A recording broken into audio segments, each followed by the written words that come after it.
بسم اللہ الرحمن الرحیم الحمدللہ والصلاة والسلام علی رسول اللہ وبعد۔ ناظرین السلام علیکم ورحمۃ اللہ وبرکاتہ۔ کل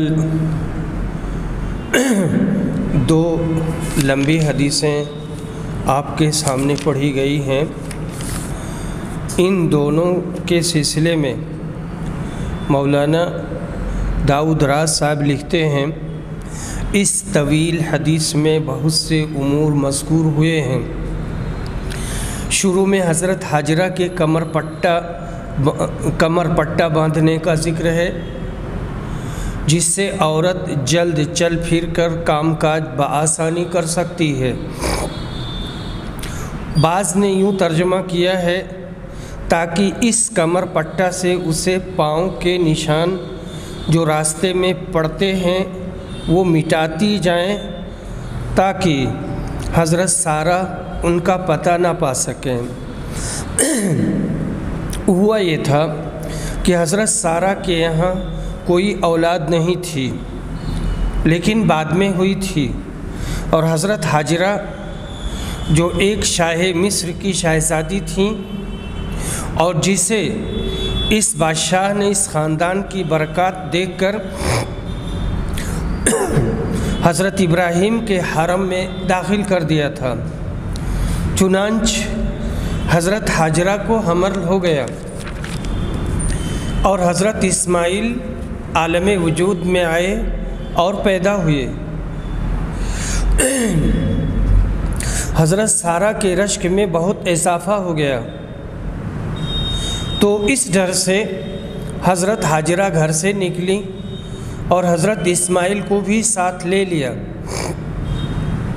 اور کمر سے پٹا باندھا تاکہ اس کے ذریعے اپنے پاؤں کے نشانات کو مٹاتی چلیں۔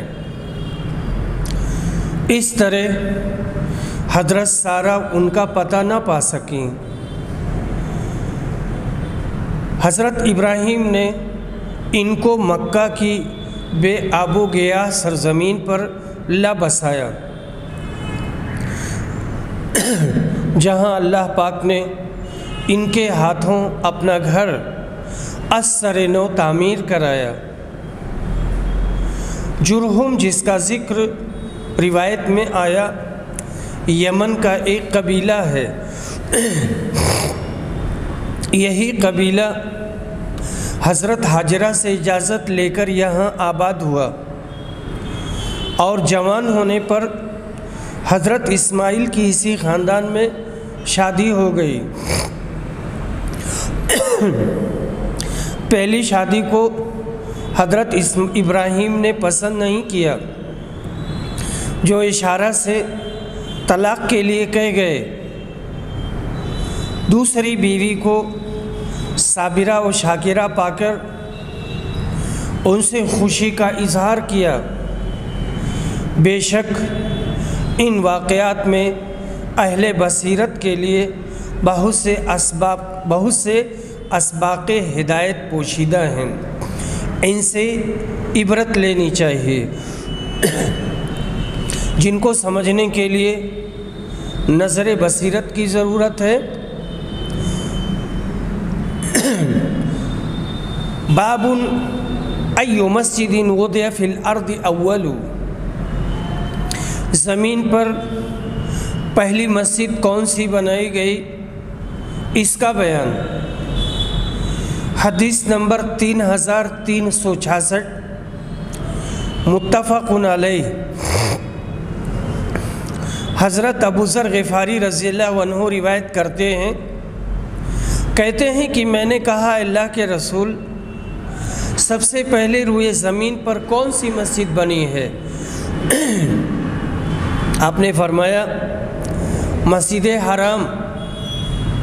انہوں نے بیان کیا کہ پھر میں نے کہا، اور اس کے بعد؟ آپ نے کہا، مسجد اقصی یعنی بیت المقدس۔ میں نے کہا، ان دونوں کی تعمیر کے درمیان کتنا فاصلہ رہا ہے؟ آپ نے فرمایا 40 سال۔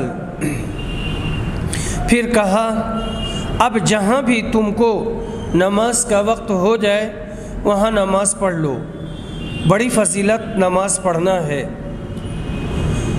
منکرین حدیث نے اس روایت کو بھی تختہ مشق بنا کر حدیث نبوی سے مسلمانوں کو بدظن کرنے کی ناپاک کوشش کی ہے، اور یہ شبہ ظاہر کیا ہے کہ کعبہ کو تو حضرت ابراہیم علیہ السلام نے بنایا تھا، اور مسجد اقصیٰ کو حضرت سلیمان علیہ السلام نے، اور ان دونوں میں 1000 سال سے بھی زیادہ کا فاصلہ ہے۔ اس شبہ کا جواب یہ ہے کہ حضرت ابراہیم نے کعبہ کو پہلے نہیں بنایا تھا، بلکہ کعبہ کی پہلی بنا حضرت آدم کے ہاتھوں ہوئی ہے۔ آدم علیہ السلام نے اول بنایا تھا۔ ممکن ہے کعبہ بننے کے 40 سال بعد خود حضرت آدم علیہ السلام نے یا ان کی اولاد میں سے کسی نے مسجد اقصیٰ کی بنیاد رکھی ہو۔ حضرت ابراہیم علیہ السلام اور سلیمان علیہ السلام کی ہر دو بناؤں سے ان مقامات مقدسہ کی تجدید مراد ہے۔ انہوں نے بنایا، اس سے مراد ان کی تجدید ہے۔ یہاں پر سنن نسائی کی ایک عبارت نقل کی گئی ہے، اور کہتے ہیں، اور یہ سنن نسائی کی جو عبارت ہے یہ شرح ہے، آیت اور حدیث ہر دو کا اشکال یوں رفع کیا جا سکتا ہے کہ ہر دو اس امر پر دلالت نہیں کرتی ہیں کہ ان ہر دو کی ابتدائی بنیاد ان دونوں بزرگوں نے رکھی ہے، یعنی اس کا مطلب یہ نہیں ہے کہ انہوں نے ہی اس کی بنیاد رکھی ہے، بلکہ حقیقت یہ ہے کہ ہر دو کی ابتدائی بنیاد غیروں کے ہاتھوں پڑی ہے، اور یہ دونوں حضرات یعنی ابراہیم علیہ السلام اور سلیمان علیہ السلام ان دونوں مقامات کی تجدید کرنے والے ہیں۔ اور مروی ہے کہ شروع میں بیت اللہ کو حضرت آدم نے بنایا، اور اس کی بنیاد پر ممکن ہے کہ ان کی اولاد میں سے کسی نے ان کے 40 سال بعد بیت المقدس کی بنیاد رکھی ہو۔ میں کہتا ہوں کہ خود آدم علیہ السلام نے اس کی بھی بنیاد رکھی ہے، جیسا کہ حافظ ابن حجر نے نقل کیا ہے کہ جب حضرت آدم نے کعبہ کو بنایا تو اللہ تعالیٰ نے ان کو حکم دیا کہ بیت المقدس جائیں اور اس کی بنیاد رکھیں، چنانچہ وہ تشریف لائے اور بیت المقدس کو بنایا اور وہاں عبادت الہی بجا لائے۔ علامہ سندھی کہتے ہیں یعنی حدیث میں ان ہر دو مساجد کی ابراہیمی اور سلیمانی بنیادیں مراد نہیں ہیں، ان کے درمیان تو طویل مدت کا فاصلہ ہے، بلکہ ان ہر دو کے سوا ابتدائی بنا مراد ہیں۔ بائبل تواریخ 2 باب 3 آیات 1-2 میں مذکور ہے کہ بیت المقدس کو حضرت سلیمان نے اپنے آبا و اجداد کی پرانی نشانیوں پر تعمیر کیا تھا، جس سے بھی واضح ہے کہ بیت المقدس کے بانی اول حضرت سلیمان علیہ السلام نہیں ہیں۔ حدیث نمبر 3367، انس بن مالک رضی اللہ عنہ روایت کرتے ہیں کہ رسول صلی اللہ علیہ وسلم نے احد پہاڑ کو دیکھ کر فرمایا، یہ پہاڑ ہم سے محبت کرتا ہے اور ہم اس سے محبت کرتے ہیں۔ اے اللہ، حضرت ابراہیم علیہ السلام نے مکہ مکرمہ کو حرمت والا شہر قرار دیا تھا، اور میں مدینہ کے 2 پتھریلے علاقے کے درمیانی علاقے کے حصے کو حرمت والا قرار دیتا ہوں۔ اس حدیث کو عبداللہ بن زید نے بھی نبی اکرم سے روایت کیا ہے۔ مکہ حرم تھا، اسے ابراہیم علیہ السلام نے حرم بنایا، مدینہ بھی حرم ہے اور اسے رسول اکرم صلی اللہ علیہ وسلم نے حرم بنایا۔ احد پہاڑ ہم سے محبت رکھتا ہے، محبت رکھنا حقیقتاً مراد ہے، کیونکہ اللہ نے اپنی ہر مخلوق کو اس کی شان کے مطابق علم و ادراک دیا ہے، جیسے کہ قرآن میں ہے وَإِن مِّن شَيْءٍ إِلَّا يُسَبِّحُ بِحَمْدِهِ۔ حدیث ھذا سے مدینہ منورہ کی حرمت بھی مثل مکۃ المکرمہ ثابت ہوئی۔ جو حضرات حرمت مدینہ کے قائل نہیں، ان کو اس پر مزید غور کرنے کی حاجت اور ضرورت ہے۔ حدیث نمبر 3368، عبداللہ بن عمر روایت کرتے ہیں حضرت عائشہ سے کہ نبی صلی اللہ علیہ وسلم نے فرمایا، تمہیں معلوم نہیں کہ جب تمہاری قوم نے کعبہ کی نئی تعمیر کی تو کعبہ کی ابراہیمی بنیاد کو چھوڑ دیا۔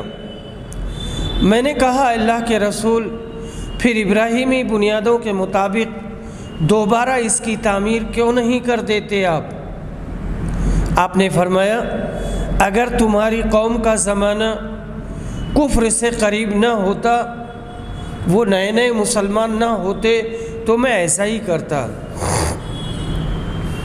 عبداللہ بن عمر نے کہا کہ جب یہ حدیث حضرت عائشہ نے رسول صلی اللہ علیہ وسلم سے سنی ہے تو میرا خیال ہے کہ حضور صلی اللہ علیہ وسلم نے ان دونوں رکنوں کے جو حجر اسود کے قریب ہیں بوسہ لینے کو صرف اسی وجہ سے چھوڑ دیا کہ بیت اللہ حضرت ابراہیم علیہ السلام کی اساس اور بنیاد پر نہیں ہے، یعنی حتیم کی طرف۔ اسماعیل بن ابی اویس نے اس حدیث میں عبداللہ بن محمد بن ابی بکر کہا ہے۔ حدیث نمبر 3369،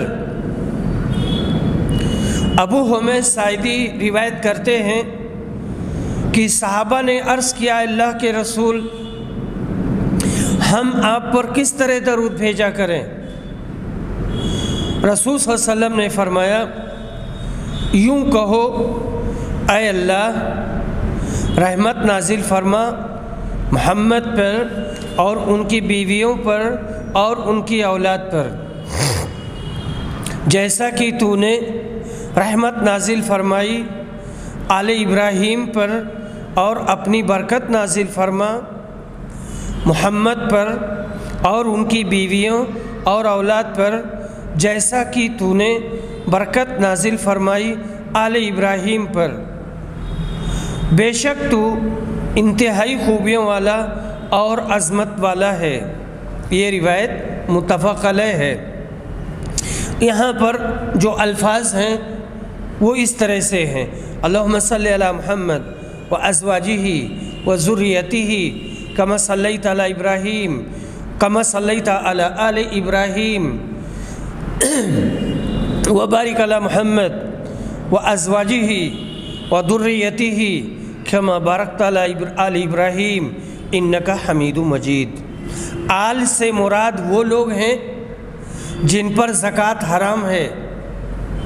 آپ کے اہل بیت یعنی حضرت علی، حضرت فاطمہ اور حضرت حسن حسین ہیں۔ درود سے مراد یہ ہے کہ آپ کی نسل برکت کے ساتھ دنیا میں ہمیشہ باقی رہے۔ ویسے آل کے سلسلے میں لمبی چوڑی بحثیں بھی ہیں، اور جامعہ سلفیہ کے شیخ الحدیث، سابق شیخ الحدیث مولانا رئیس الاحرار ندوی رحمہ اللہ نے اس پر کافی اچھی بحث کی ہے۔ ان کا ماننا ہے کہ یہ آل کافی وسیع مفہوم کا حامل ہے، صرف انہی لوگوں پر اس کا اطلاق نہیں ہوتا ہے۔ عبد الرحمن بن ابی لیلہ یہ کہتے ہیں کہ ایک مرتبہ کعب بن عجرہ سے میری ملاقات ہوئی، تو انہوں نے کہا کیوں نہ میں تمہیں ایک تحفہ دوں، حدیث کا تحفہ جو میں نے رسول صلی اللہ علیہ وسلم سے سنی ہے۔ میں نے عرض کیا جی ہاں، مجھے یہ تحفہ ضرور دیجیے آپ۔ انہوں نے کہا ہم نے رسول صلی اللہ علیہ وسلم سے پوچھا تھا اے اللہ کے رسول، ہم آپ پر اور آپ کے اہل بیت پر کس طرح درود بھیجا کریں؟ اللہ تعالیٰ نے سلام بھیجنے کا طریقہ تو ہمیں خود ہی سکھا دیا ہے۔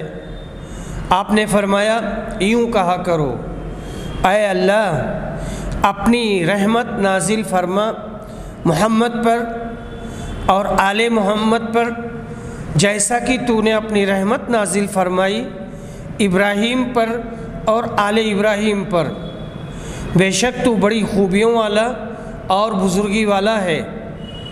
اے اللہ برکت نازل کر محمد پر اور آل محمد پر، جیسا کہ تو نے برکت نازل کی ابراہیم پر اور آل ابراہیم پر، بے شک تو بڑی خوبیوں والا اور بڑی عظمت والا ہے۔ یہ حدیث بھی متفق علیہ ہے۔ اس کے بعد میں جو ہماری اگلی حدیث آ رہی ہے وہ حضرت عبداللہ بن عباس سے مروی ہے، حدیث نمبر 3371۔ کہتے ہیں کہ نبی صلی اللہ علیہ وسلم حضرت حسن و حسین کے لیے پناہ طلب کیا کرتے تھے اور فرماتے تھے تمہارے بزرگ دادا بھی ان کلمات کے ذریعہ اللہ کی پناہ اسماعیل اور اسحاق کے لیے مانگا کرتے تھے، اور بزرگ دادا سے مراد ابراہیم علیہ السلام ہیں۔ میں پناہ مانگتا ہوں اللہ کے پورے کلمات کے ذریعہ ہر ایک شیطان سے اور ہر زہریلے جانور سے اور ہر نقصان پہنچانے والی نظر بد سے۔ دیکھیے یہاں پر دو تین چیزیں آئی ہیں۔ شیطان من کل شیطان و ہامہ، تو ہر شیطان سے اسے پناہ مانگنی چاہیے، اور زہریلے جانور سے، زہریلے کیڑے سے۔ عام طور سے دیہاتوں میں بارش کے موسم میں، گرمی کے موسم میں کیڑے نکلا کرتے ہیں، سانپ نکلا کرتے ہیں، اور کبھی کبھار وہ دوسروں کو نقصان بھی پہنچاتے ہیں۔ اور وہ من کل عین لامہ، ہر نقصان پہنچانے والی نظر بد سے۔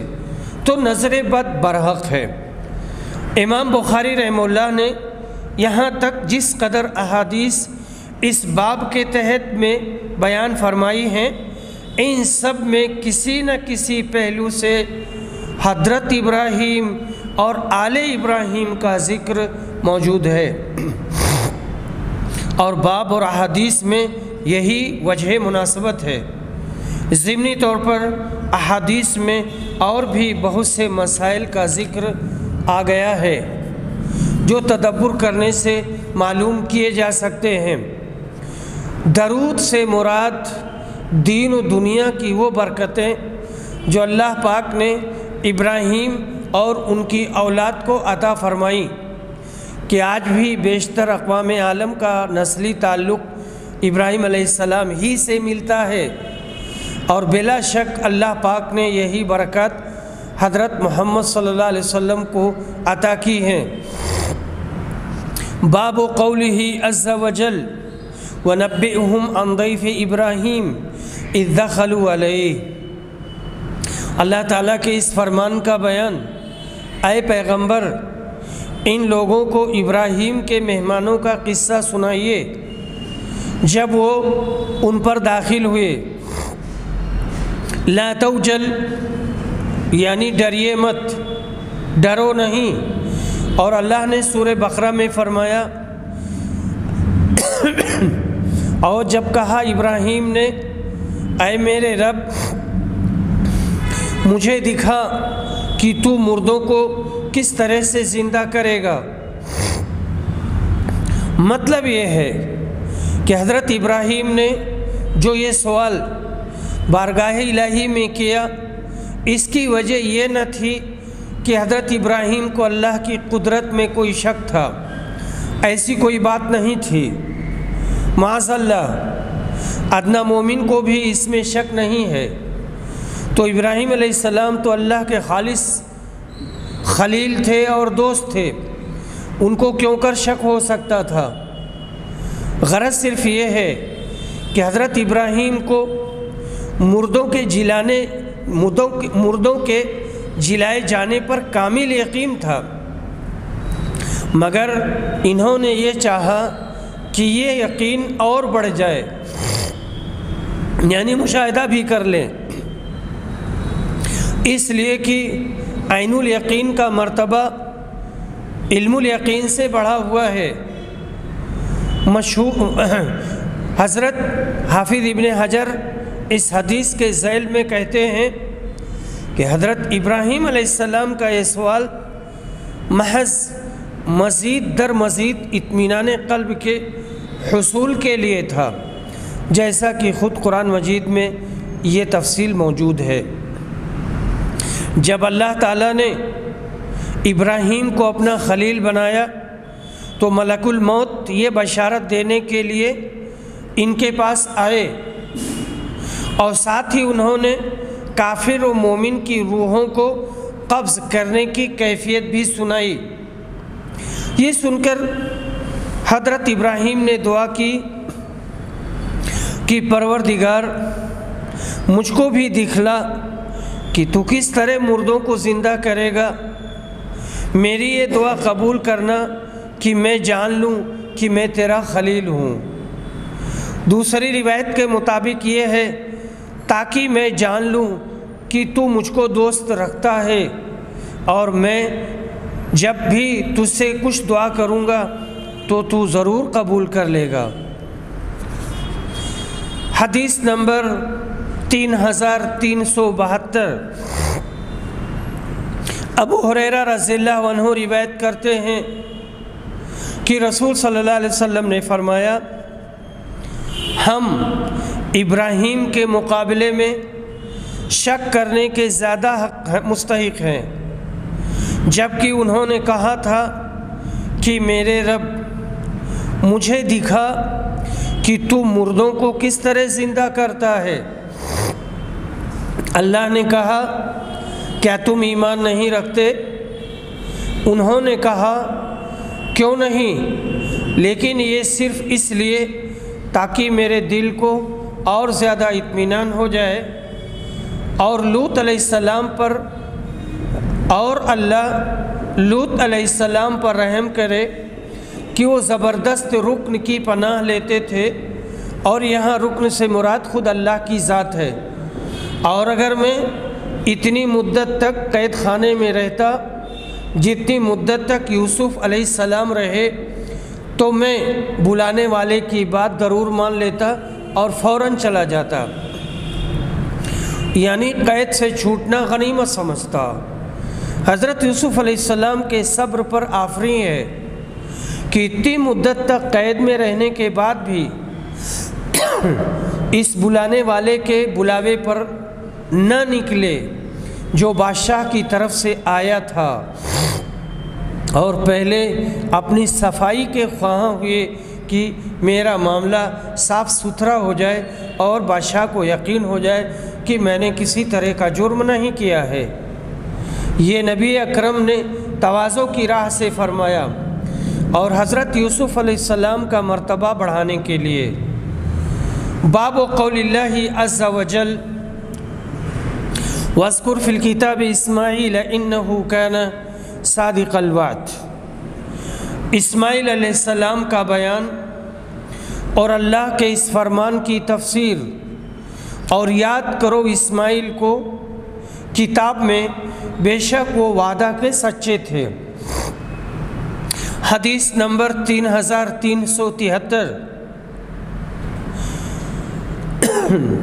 سلمہ بن اکوع روایت کرتے ہیں کہ نبی صلی اللہ علیہ وسلم قبیلہ اسلم کی ایک جماعت سے گزرے جو تیر اندازی میں مقابلہ کر رہے تھے۔ رسول اللہ صلی اللہ علیہ وسلم نے فرمایا، اے بنو اسماعیل، تیر اندازی کیے جاؤ، چلاؤ تیر، کیونکہ تمہارے بزرگ دادا بھی تیر انداز تھے اور میں بنو فلاں کے ساتھ ہوں۔ راوی بیان کرتے ہیں کہ یہ سنتے ہی دوسرے فریق نے تیر اندازی بند کر دی اور اپنے ہاتھ روک لیے۔ نبی اکرم نے کہا، کیا بات ہوئی؟ تم لوگ تیر کیوں نہیں چلاتے؟ انہوں نے کہا، اے اللہ کے رسول، جب آپ فریق مقابل کے ساتھ ہو گئے تو اب ہم کس طرح تیر چلا سکتے ہیں؟ اس پر رسول اکرم نے کہا، مقابلہ جاری رکھو، میں تم سب کے ساتھ ہوں۔ تو یہ اسماعیل علیہ السلام کا واقعہ ہے۔ باب قصۃ اسحاق بن ابراہیم النبی صلی اللہ علیہ وسلم، اسحاق بن ابراہیم کا بیان۔ اس سلسلے میں ابن عمر اور ابو ہریرہ نے نبی صلی اللہ علیہ وسلم سے حدیث روایت کی ہے۔ ان دونوں حدیثوں کو امام بخاری رحمہ اللہ نے موصولاً روایت کیا ہے۔ ابن عمر کی حدیث سے مراد وہ روایت ہے الکریم بن کریم بن کریم، یعنی یوسف بن یعقوب بن اسحاق بن ابراہیم، کیونکہ اس حدیث میں حضرت اسحاق اور ان کے کریم ہونے کا بیان ہے۔ باب قولہ تعالی ام کنتم شہداء اذ حضر یعقوب الموت اذ قال لبنیہ، یعقوب علیہ السلام کا بیان۔ اللہ کے اس فرمان کی تفسیر جو سورہ بقرہ کی ہے، آیت نمبر 133۔ کیا تم لوگ اس وقت موجود تھے جب یعقوب کی موت کا وقت آیا تو انہوں نے اپنے بیٹوں سے کہا۔ حدیث نمبر 3374، ابو ہریرہ رضی اللہ عنہ روایت کرتے ہیں کہ نبی صلی اللہ علیہ وسلم سے پوچھا گیا، سب سے زیادہ شریف کون ہے؟ آپ نے فرمایا، جو سب سے زیادہ متقی ہو وہ سب سے زیادہ شریف ہے۔ صحابہ نے کہا، اے اللہ کے رسول، ہمارے سوال کا مقصد یہ نہیں ہے۔ آپ نے کہا، پھر سب سے زیادہ شریف یوسف اللہ کے نبی بن اللہ کے نبی یعقوب بن اللہ کے نبی اسحاق بن خلیل اللہ ابراہیم علیہ السلام تھے۔ صحابہ نے عرض کیا، ہمارے سوال کا مقصد یہ بھی نہیں ہے۔ آپ نے فرمایا، کیا تم لوگ عرب کے شرفاء کے بارے میں پوچھنا چاہتے ہو؟ صحابہ نے عرض کیا، جی ہاں۔ آپ نے فرمایا، پھر جاہلیت میں جو لوگ شریف اور اچھے عادات و اخلاق کے حامل تھے، وہ اسلام لانے کے بعد بھی شریف اور اچھے سمجھے جائیں گے، جبکہ وہ دین کی سمجھ بھی حاصل کریں اور دین میں ان کے اندر فقاہت ہو۔ روایت میں حضرت یعقوب علیہ السلام کا ذکر آیا ہے، یہی باب سے مناسبت ہے، بابن۔ اور یہاں پر جو آیت آئی ہے یہ لوط علیہ السلام سے متعلق ہے۔ وَلُوطًا إِذْ قَالَ لِقَوْمِهِ أَتَأْتُونَ الْفَاحِشَةَ وَأَنْتُمْ تُبْصِرُونَ۔